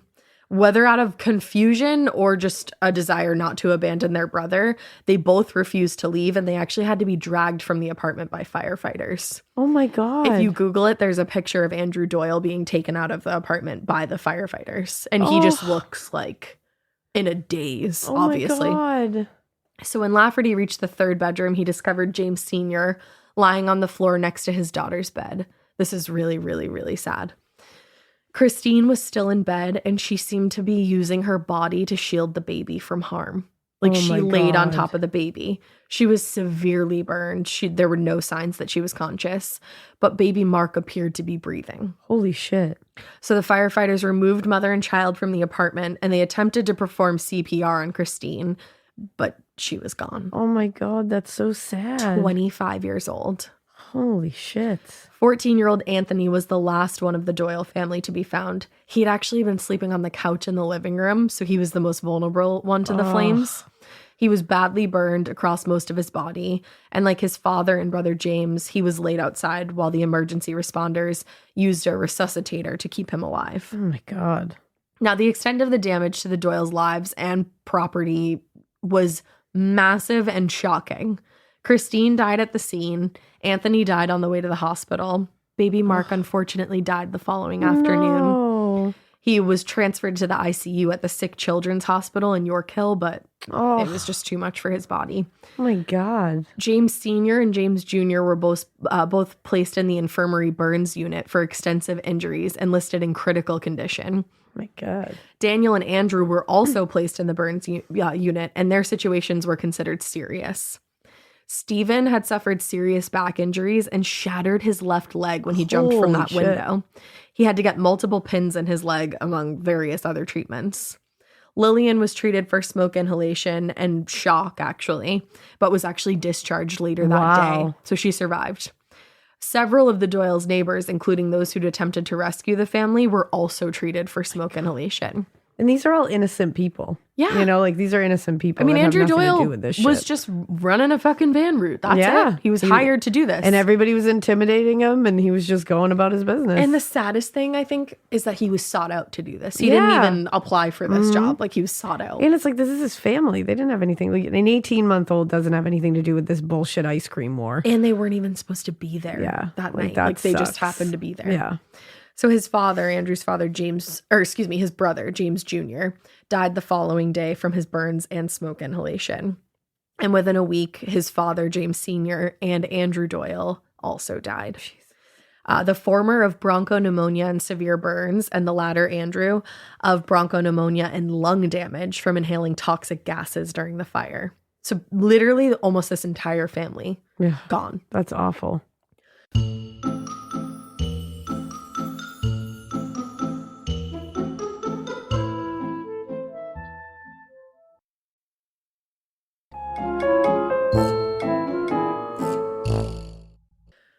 So as fire officials sifted through the wreckage of the apartment, they couldn't identify the origin point of the fire because, I mean, it had been just like ravaged. Just demolished. The best they could tell was that the fire had started around the door going into the old coal cellar. However, it appeared as though an accelerant had accidentally or intentionally been poured under the front door, which provided the flames a direct path into the main apartment. Wow. So it's likely that whoever set the fire didn't know that the Doyles had been using the old coal cellar as storage. And behind that door were a ton of highly flammable items like tires, dry wood, stuff like that. which when held under pressure created a way larger and way deadlier explosion than hopefully was intended. Then maybe was intended, yeah. Right. Now, given Andrew's conflict with the drivers from 50 Ices and the recent escalation in violence, investigators were immediately sus and assumed that the fire was arson and murder. Yeah. With no time to waste, they set up an incident room at the nearby Easterhouse station and they were ready to go. Holy shit. So this case was assigned to Detective Superintendent Norman Walker. He was a veteran of the police force. He'd been on the job more than 30 years. Whoa. Now, despite having been told about the feud between the ice cream van drivers, he didn't really have any concrete leads.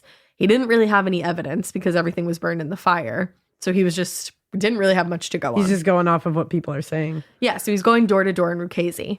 And a few neighbors in Ruchesi reported seeing 3 or 4 boys in the area shortly before the fire. And another had seen 3 teenagers buying a can of gasoline a little after midnight on the night of the fire. So Walker finally got his first concrete lead when he interviewed a neighbor by the name of Reginald Rankin. Now, the fact that he didn't just run with this is insane because this man tells him everything he needs, but the detective is like, okay, sounds good. And why wouldn't you listen to a man named Reginald Rankin? You have to. I'd be like, tell me everything. It's an unwritten rule that if your name is Reginald Rankin, everyone has to do what you say, and you're going to tell the truth. Prophesize to me. Tell me my future. Please. I'll believe you, Mr. Rankin. 100. Let's go. So that lead, like I just said, would be ignored for years. That's good. This lead that I'm about to tell you. According to Rankin, he and a friend had been driving, and I literally can't believe this has been ignored. Wait, you're going to get so mad. He and a friend had been driving back to his apartment in Ruchesi in the early morning hours of April 16th.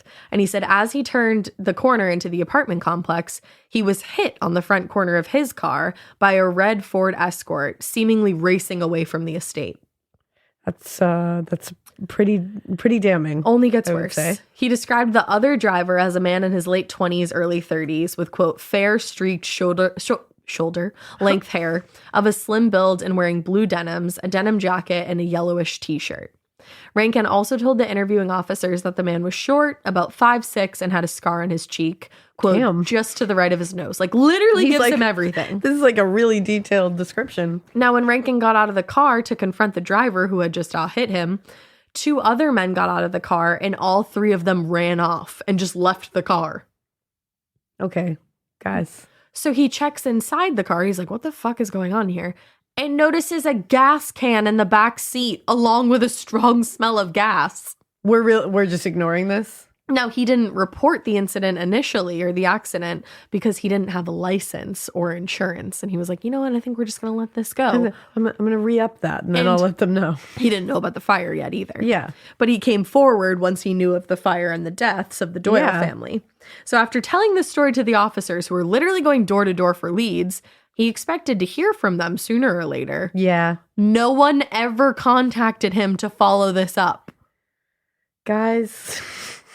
Y'all. How does this shit happen? Is what I want to know. Shitty detective work. Yeah. You've been on the force 30 years and this tip was just literally neatly wrapped in a bowl and tossed, or in a bow and tossed under your lap. It was under a fancy cloche and they were just like, voila. Here it is. Here you go, sir. Nah. And they were like, no, I don't want that. I'm going to make my own. Why would I do that? Why? So searching for any lead in the case, or maybe not. Or maybe not. Maybe not. Perhaps not. Detective Superintendent Walker started interviewing the men being held at Brownlie Prison's C Hall, which was a holding area for prisoners awaiting trial. Now, it was in this C Hall that they encountered a man named Billy Love. He was a thief and he was awaiting trial for armed robbery. Yeah, he was. Yeah. Billy Love was. Absolutely. Yep. And he was there along with his accomplices, Ronald Carlton and John Campbell. Yeah. So Love told Walker that he had information about the Doyle family murders, but if he was going to give that information, he wanted to be let out of prison. Of course. He has something to gain. He's going to give you what you want. I don't think he's not just going to give it up for free. In my personal opinion, nothing that he told them is real. Yeah, I mean, he's got every reason to lie about it. Exactly. And you know who doesn't? Fucking Reginald. Reginald was just going about his business. Reginald has every reason to lie. Exactly. And he didn't. He was like, I know I was going to get in trouble here, but people died. So I found that out. And I was like, I gotta say something. Hey, I gotta say something. And they were like, no, not interested. Believe Reginald Rankin, okay? That's Justice for saying. Reginald Rankin. No, none of it. Walker returns on May 8th with a promise of bail for love. Getting scared is one thing. Getting a thrill is, well, you want more of those in your life. The Genesis GV70 is built to thrill, baby. A thrilling yet elegant design always makes driving the GV70 an exciting adventure. Its powerful athletic stance screams performance and turns heads. Everybody's looking at you, girl, or boy, or whoever. Command the road and experience a class-leading standard 300 horsepower. Oh my God. Plus, discover the different dynamic drive modes for all different terrains. Choose between the different terrain modes for whatever road conditions you may encounter. The Genesis GV70's award-winning technology and performance lets you drive with comfort and drive with confidence all at the same time. It's an exciting SUV with intuitive tech that can make your ride smooth even when the road isn't. And its blind spot cameras allow you to see what's next to you. It's like having eyes on the side of your head. That's pretty iconic. Its performance, by the way, is measured not only in power, but in how it makes you feel confident, sexy. The Genesis GV70. Learn more at genesis.com and feel the GV70. The best summer pieces are the ones you end up wearing on repeat. Comfortable, versatile, and somehow right for almost every occasion. Quince makes it easy to create a summer wardrobe that you'll love, with elevated essentials made from premium materials like European linen, organic cotton, and washable silk, without the traditional retail markup. I love that! Quince's 100% European linen pants, dresses, and tops are the pieces that you absolutely will reach for all summer long. I absolutely love their linen. I have so many pairs of their linen pants, which you can dress up or you can dress down in the summer. Like, say you're going to a nice dinner, you can pair it with like a silk shirt, a really cute necklace, some good, makeup and an updo. Or if you're just looking for a more casual look, you can do the linen pants with like a loose button-up shirt and you still look really chic, kind of like, I don't know, Diane Keaton vibes, I kind of think. Also, it's not just apparel. Quince also offers elevated essentials for your home, from bedding and bath to kitchen essentials and furniture. They have it all, honey. I am a big lover of Quince, and I really do think you will be too. Make your summer wardrobe feel easier. Go to quince.com/morbid for free shipping on your order and 365-day returns.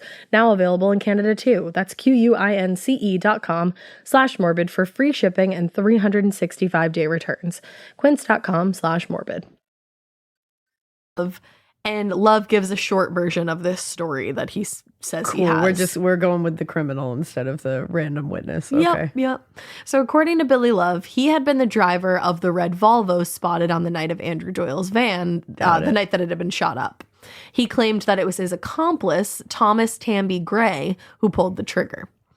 Now, Love claimed that the two had been paid by Tommy Campbell's brother-in-law, Thomas Lafferty, to destroy Doyle's van. That very well could have been the truth, because Thomas Lafferty was always giving people money to do bad shit. Of course. And Billy Love was like, Billy Love. Yeah. He was all about that. I believe maybe Billy Love was there that night and like shot at the van. Yeah. I don't know about the rest. Yeah. So he adds that a few weeks later, he was in the Netherfield bar and he overheard Tommy Campbell, Thomas Gray, Joseph Steele, and a few other men that he didn't know talking about setting fire to the Doyles' front door. Quote, just to give him a fright. Okay. I don't know if you're like really big on organized crime, that you're going to be talking about it where people can hear you talk about it. Yeah, where people can go warn the person that you're talking about just setting their door on fire. In a random bar. Yeah. I don't know. Maybe. Who knows? His story seemed a little too easy. Almost shaky. Too good to be true. Yeah. But it fit a narrative that had begun to take shape in the local press. Oh, yeah. It's always good when you come up with the story before you have any evidence. That's fine work. Oh, just fine wait. Investigatory work right just wait. So the press, they were chasing down and publishing any and all information they could on the Doyle family murders, regardless of fact or accuracy. They didn't give a shit. According to Douglas Skelton, it's Skeleton. I don't know why I'm saying it weird. The tabloids, quote, were talking about the infiltration of the ice cream trade by gangsters, often citing unnamed sources. I mean, there you go. Just running amok. Amok. So not only did Billy Love's story fit the narrative quite nicely, it also implicated a number of local petty thugs, quote unquote, like Tommy Campbell and Thomas Lafferty, who were well known to be involved in the feud between the Marchetti and 50s Ice drivers, and the police wanted them off the street. Of course. It fits for everyone. Yeah. Now, the information from Love led Walker to 23-year-old criminal Joseph Granger, who was an occasional associate of Tommy Campbell. Now, on April 23rd, so this is before Detective Walker gets the information from Love. Okay. Before he gets this whole story, Granger gave police a detailed 9-page statement in which he confirms his association with Tommy Campbell and acknowledges Campbell's role in the ice cream van feud, but explicitly denied having been in the Netherfield bar, having participated in any conversations about setting fire to the Doyles' front door, or knowing anything about the murder of the Doyle family. Now, his statement was critically important because, among other things, he denied having participated in the conversation at the Netherfield bar more than a week before Walker supposedly got that tip from Billy Love. Huh. Which raises the question, why would the police ask Joseph Granger about his presence in a bar and participation in a conversation that they didn't even know about yet? Yeah, that's strange. How did that work? How did that work? Or was the paperwork just dated incorrectly because you're lying? I don't know. So based on the information provided by Billy Love and their suspicions of Joseph Granger, the police arrested Tommy Campbell, Joseph Steele, Thomas Gray, and Gary Moore on May 12th for the arson murders of the Doyle family. Damn. And nearly 2 weeks later, detectives re-interviewed Granger, during which they claimed he broke down and started to sing like a canary. I bet. I'm sure. Now, according to detectives, he admitted to his involvement in the fire at the Marchetti brothers' garage, which he was driven to by Campbell and Gray, he said. Okay. Now, Granger's statement claimed that they cut a hole through the roof and poured gasoline from small bottles into the garage and then dropped lit matches and pieces of paper in to catch the gas. But interestingly, his statement made no mention of the gas can that was found by investigators outside of the building, which at the time was identified as the can from which the gas was poured. Huh. They're like, oh, you forgot something. Yeah. Can you go back in that story real quick and add that in? Exactly. It's like the Jesse Muskelly thing. Took the words right out of my mouth. Whenever That's exactly what I was about to say. Whenever he would like slip up on a detail that they had already created. They'd be like, oh, did you mean that this entirely opposite thing of what you just said happened? Did you forget that you also did that? Oh, yeah. Okay. Just go back and say what we said. Now, you said that this person tied the rope. Did you mean that you actually tied it? Yeah, you did, right? That's it. What you meant was that, like, you said you poured it from small bottles, but what you meant is like the one that we found outside, that right? big one? And he's like, yeah, totally. Yeah, that one. They're like, yeah, absolutely. It was that one, yeah. But the best part is they didn't even like fix it. They were just like, you're admitting it. Yeah, whatever. Like, okay. There was a can out there. Who gives a shit? We'll just throw that somewhere. Yeah, why not? So finally, Granger's supposed statement got around to the night that he and the other men planned to burn Doyle's front door. And a week later, he recalled the men dropping him off at home before they left to set the fire. So the statements from Granger and Love appeared to be tying up a number of loose ends of unsolved crimes in the East End. Huh. Who knew? Wow, what luck. And it also helped the police deal with a few troublesome characters from the neighborhood. Oh my goodness. And their case was only strengthened by statements made from a number of local teenagers, including William Hamilton, who I would literally bet $0 on. I was just going to say, wow, what a worthy source of information. Yeah. He confirmed the accused men's participation in the ice cream van feud and the attacks on vans and drivers. He maybe left out the part where he was completely involved. I was going to say, hello, Yeah. Mr. Hamilton. Do you have something else to say? Always. So the detectives also managed to get Joseph Reynolds, whose sister was dating Gary Moore at the time of the fire, to identify Campbell and Moore as having shown up outside his sister's window shortly after the fire had been set. So they're putting them all in the right places. Of course. So the ice cream wars in Glasgow's East End, they were violent, disruptive, destructive, but for the most part, they were confined to a certain area and within a certain social group, and they rarely affected those outside of the Marchetti and 50s firms. The murder of the Doyle family, on the other hand, really represented a vaguely defined epidemic of crime that outraged the public, and the public demanded that something be done. Yeah. So pressure is being put on the police. Yeah. And then the tabloids and press only complicate things further because they're just sensationalizing all these stories. Of course. It's leading to an increase in social anxiety, panic. The residents want something to be done.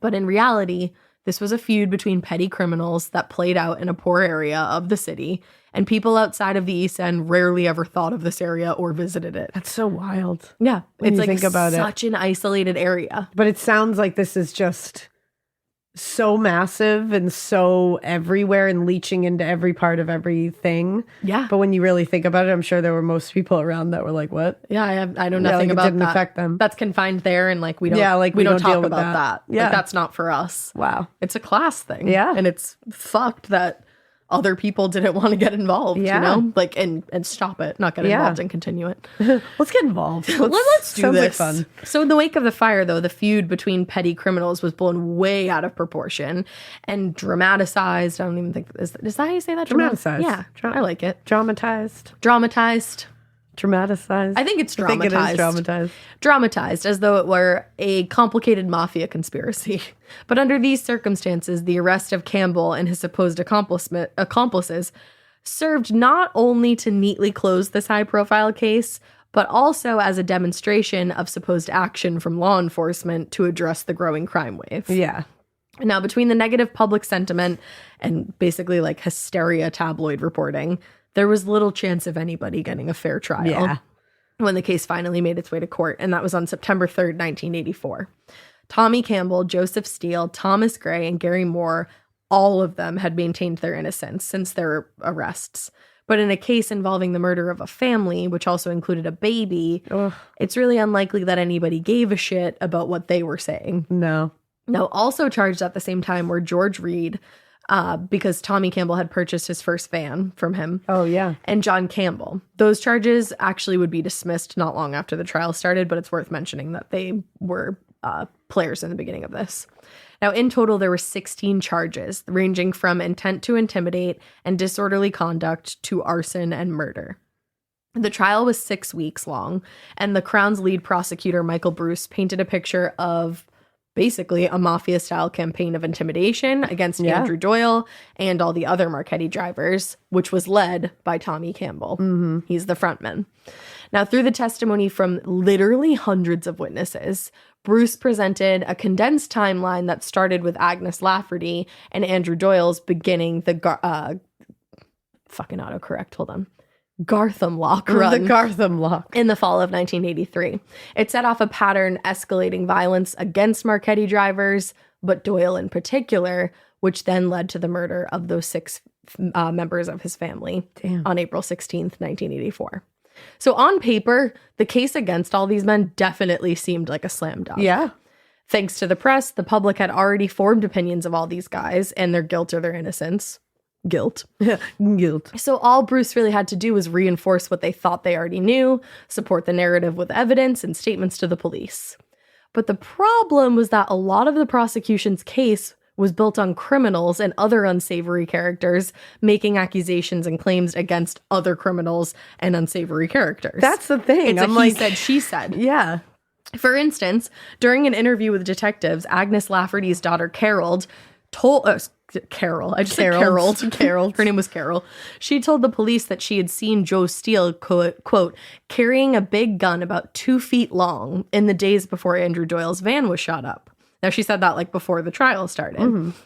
She said as much on the stand when she was called by Bruce to testify, but then she was cross-examined by Steele's lawyer, Donald Findlay, and she admitted, quote, she did not know very much at all because she was always full of drugs. Oh, all right. Like, she literally said that. Yeah, I'm just always full of drugs. She was like, I don't actually know if I saw that because I'm always full of drugs. So I probably didn't see that. Just the wording of that. Yeah. Is pretty iconic. Now, similarly, another witness for the Crown, Gordon Ness, testified that he, Steele, and John Campbell were paid to harass the Marchetti vans in the fall of 1983, and that the 3 of them frequently traveled together in Ruchese looking for their targets.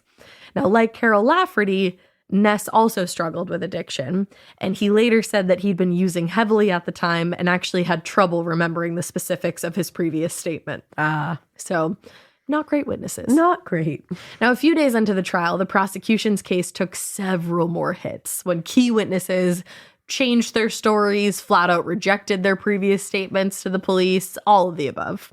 Tony Capuano, who the police claimed had admitted to being present during the first attack on Irene Mitchell's van, he testified that he had actually never admitted to such things, that the police were lying. They're just straight up lying. He said he was never present for the attacks. He was set up by the investigating officers. Oh. Same thing. The plot thickens. Same thing in the case of Joseph Granger, who was singing like a canary about everything and had a story that made no sense because things hadn't even happened yet that he was talking about. His statement was the one that all of these arrests were really largely based on, but he denied ever admitting anything to the police. He told the jury, "I swear by my mother's life that I had fuck all to do with that fire."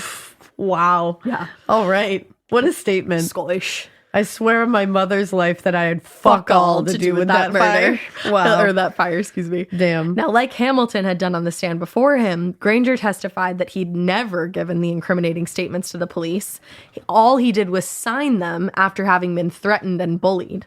Oh. And in addition to those threats, he claimed that the officers, quote, pulled his hair, jostled him, kicked him in the shins, and assaulted him even more prior to him agreeing to sign statements. Damn.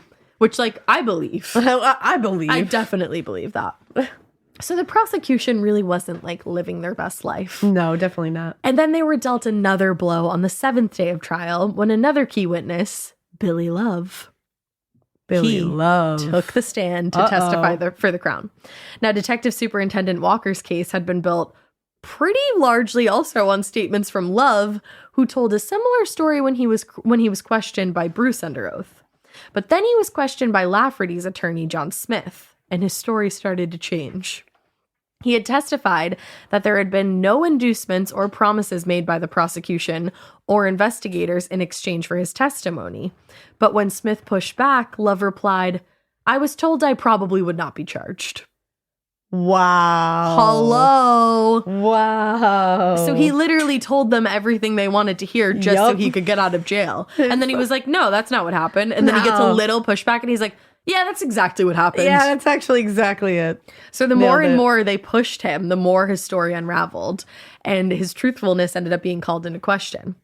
But since all these men were being tried together, Love was subjected to cross-examination from every defense attorney. Damn. Yeah. One was poking additional holes in his story. The other was poking more holes. Oh, man. Just kept going until Tommy Campbell's attorney, Donald McCauley, finally suggested that Billy Love had been lying all along and had simply gone along with the information that he was being fed by the detectives in order to get himself out of jail. Boom. So in their closing arguments, the defense attorneys for the accused men rested their cases, reminded the jury that the case against their clients was basically all on speculation and supposed statements from people who, under oath, fully denied giving those statements. Come on.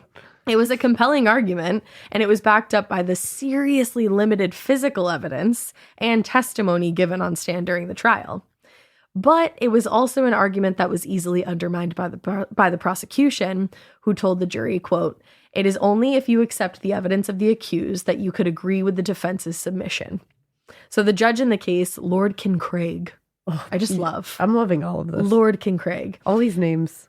He had similar closing remarks for the jury. He said of the defense's argument that the jury would have to accept, quote, "Not one or two or four, but a large number of detectives had deliberately come here to perjure themselves to build up a false case against an accused person." Whoa. Yeah, wild. Lord. So what do you think word of is the going to Lord. happen here? Do you think they're going to get off, or do you think they're going to get convicted? I'm not looking. I'm covering anyway. She's covering the screen. I still think they're going to get convicted. You do? Yeah. Okay. Because I think there's a greater play at work here. Correct. Oh, I am. On October 9th, 1984, the jury retired to begin with their deliberations, and that spilled over into the following day. And then the following day, they finally come back with their verdict. Thomas Campbell, found guilty of murder and sentenced to life imprisonment. Damn. With the recommendation that he serve 20 years. Wow. He was also found guilty of the shotgun attack on Andrew Doyle prior to the fire and sentenced to years in prison to be served concurrently with his previous sentence. Holy shit. Joseph Steele was found guilty of murder and sentenced to life imprisonment. Also found guilty of conspiracy to assault a van driver and of vandalizing the Marchetti vans, and he was sentenced to 6 years and 1 year, respectively, to be served concurrently. I feel like they should all be charged with conspiracy to, like, commit an act of violence against a van driver. 100%. Like, shouldn't they all just get slapped with that immediately, like all of them across the board? You would think. Yeah. But not all of them were. Yeah. Thomas Gray was found guilty of the attempted murder of Andrew Doyle in the shotgun attack, and he was sentenced to 14 years in prison. Thomas Lafferty was convicted of conspiracy to commit murder for the shotgun attack on Andrew Doyle, sentenced to 3 years imprisonment. George Reed was convicted on a lot of lesser charges, including a knife assault on a driver, vandalism, stuff like that. He was sentenced to 3 years. And John Campbell was convicted of vandalism, conspiracy to commit murder for the shotgun attack, and he received a sentence of 1 and 3 years, respectively, to be served concurrently. Damn. Yeah. So all in all, Thomas Campbell and Joseph Steele, and really Thomas Gray got like the heaviest sentences, but definitely Thomas Campbell and Joseph Steele. Wow. Got like really intense sentences. So in the end, the verdicts really had little to do with evidence and testimony presented at trial, and really everything to do with the reputations of the accused and what they represented to society. Each of the 6 accused in the case, all of them, were violent men. They had extensive criminal histories, and they were young too. So it was like really, it spoke to their character. For Joseph Steele, criminality was just a way of life. It was actually handed down to him by his older brothers and their father. It was kind of just like the family's way of life, you know? Yeah. Now, Reg McKay, who wrote a book with Tommy Campbell, acknowledged the past. He actually referred to Joseph Steele as, quote, a low-life crook who would rob your granny's meter. Damn. But he said he's always believed that the men were innocent victims of a police conspiracy to close a high-profile case. Wow. I kind of believe that, too. Yeah. I think possibly some of them were involved in this, but I'm like, I don't know if I don't think it all adds up to what they said it did. Not all of it. Yeah. So in simple terms, these were bad dudes who committed countless acts of violence and brutality, but a lot of people doubted whether or not they were responsible for the Doyle family murders. Yeah. Over the years, Thomas Campbell and Joseph Steele did their best to keep attention on the case and tried to get the ruling overturned. Steele actually escaped from Barlinnie prison multiple times. Damn. One time he escaped, he made it to Buckingham Palace and super glued himself to the gates. I'm literally obsessed with that fact. Same. That is the most unhinged shit I have ever heard. Certainly is. Super glued himself to the gates of Buckingham Palace. But was ultimately returned to prison. Oh, he was? Yeah. That didn't work for him? It was like he's not still there, super glued to Buckingham Palace? No, sorry. Wow. Super glue. I'm like, where'd you get super glue? And what did you do? Just like smear it all over and then you stick yourself on there? I know. I wonder if he put it like on his clothes first. Or did he put it on the bars first? What came first? Let's ask him. The bar or the clothes? I don't know. Wow. Now, the two of them also filed numerous appeals, and they were actually allowed out on bail in December of 1996. Whoa. While the appeals court reconsidered their case following Bill Love's 1992 confession that he had lied to the detectives in 1984. Shocked. Yeah, he said he, quote, invented a conversation between Campbell and Steele and allowed them to take the blame for his own action in shooting at a van windscreen. There you go. So he was the one who shot through it. So he was actually the one, and he's like, I just let somebody else take the ball. Exactly. Nice, Billy Love. So the Court of Criminal Appeals in Edinburgh, they reviewed the case, and they actually upheld the initial ruling, saying there had been, quote, no reasonable explanation as to why a key witness who now claims he lied during the original trial has changed his mind. Guilt. Yeah, I was going to say. But then the case was appealed again in 2004 after having been selected for review by Scotland's Criminal Cases Review Commission, which is, quote, a body set up to examine alleged miscarriages of justice, which I believe this was. The case was chosen when Brian Clifford, who's a professor of psychology at the University of East London, he was chosen to review the evidence, and he discovered, quote, a statement said to have been made by Mr. Campbell to police after his arrest was written in the notebooks of all 4 officers with a high degree of similarity. Wow. So that meant 4 officers sat there and wrote a fake ass statement in their notebooks. And they were like, we'll just say that this is Tommy Campbell's statement. Oh my God. Why would you all write down his statement That's together? so fucked up. No. So Clifford concluded that it would have been highly unlikely that all 4 of them would have been able to recall that statement with the same level of detail. Yeah. Which led him to believe that at least in this one instance, a statement had been fabricated. Yeah. Which, if one statement has been fabricated, There's more. exactly. Pull the string. The whole sweater will unravel. So he reviews the entire case, and the commission determined that officers never had probable cause to arrest or sufficient evidence to convict Campbell or Steele. Damn. And the conviction was overruled, which allowed both of them to go free. Oh, shit. Yep. In 2004? In 2004, it was Wow. overturned. Tommy Campbell actually died from natural causes in June of 2019, though. Oh, damn. Yeah. And as of now, the murder of the Doyle family remains unsolved, but it is considered an open matter. Wow. And that is the case of Glasgow's ice cream van wars. Just wow. craziness. I did not foresee all of that. No one did. I did not. No one did. I didn't know what I foresaw, but I did not foresee that. And how sad is it that like an entire family family was brutally killed for an ice cream route? Yeah. Like an ice cream route. It's just so somebody else could make better money. That's horrific. It's so sad. And I think whoever went there that day and did do that, I don't think they intended to kill that family. It does sound like that is like, and that must be like a thing, like you light the door on fire. Right. Kind of thing. And it just seems like it was just bad luck. And it was the door next to their front door. So I think it was supposed to be like a scare tactic. Yeah, like you I know? light your door on fire. Exactly. Don't fuck with me. But like maybe don't light things But like indoors don't do on that. fire. Yeah, I was gonna say that's bad. And Like don't intimidate people because that's also against the law. And it's like, of course, it's a fucking house. If you light the door on fire, the whole thing might go up, you idiots. But it's Exactly. like, I do, from the sounds of all of it, and I would hope this would be the case, that was all that was intended, was intimidation and lighting that door on fire. Right. But wow, what a terrible tragedy that followed. Seriously. And it's like, who did it? I know. Who the fuck did it? I don't know. And maybe they did do it. Yeah, Maybe all of maybe- them did do it, but it was just that the police didn't go about the investigation in the right way. They didn't correctly You know, gather who's to say? the evidence to prove it beyond a reasonable doubt. Who's to say? Wow. But that's the case of the Glasgow Ice Cream Wars. What a tale. Not Food Networking at all. Not at all. No. It's not what that is. Yeah. But with all that being said, we Wow. do hope that you keep listening. And we hope you Keep it weird. But not so weird that ice cream vans do this, because no thank you. I Don't just light want doors on the fire. SpongeBob one with the eyeballs that are gum. There you go. Yeah. Bye. Yeah. Bye.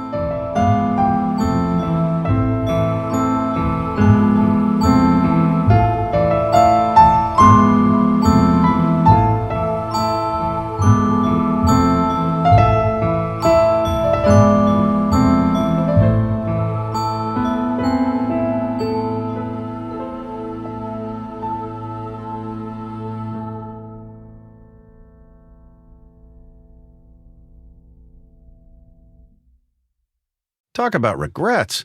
We all know someone who's been in a car accident and said, I don't need to call a lawyer, only to regret it after their pain and damages were worse than expected.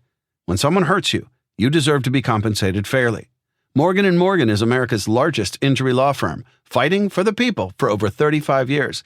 Injured? Visit forthepeople.com/podcast. That's forthepeople.com/podcast. Their fee is free unless they win. In the U.S., there's a break-in every 26 seconds. But when intruders step near, Simply Safe Home Security steps up. Stop. This is Simply Safe. Police are on the way. Using AI alerts, U.S.-based live agents help deter break-ins. Simply Safe, no long-term contracts. Save 50% on your new system with professional monitoring at simplysafe.com/SXM or with promo code SXM. Outdoor deterrence requires a Simply Safe Active Guard outdoor protection plan starting at $49.99 a month. Visit simplysafe.com/licenses for alarm license information. Tennessee 2012.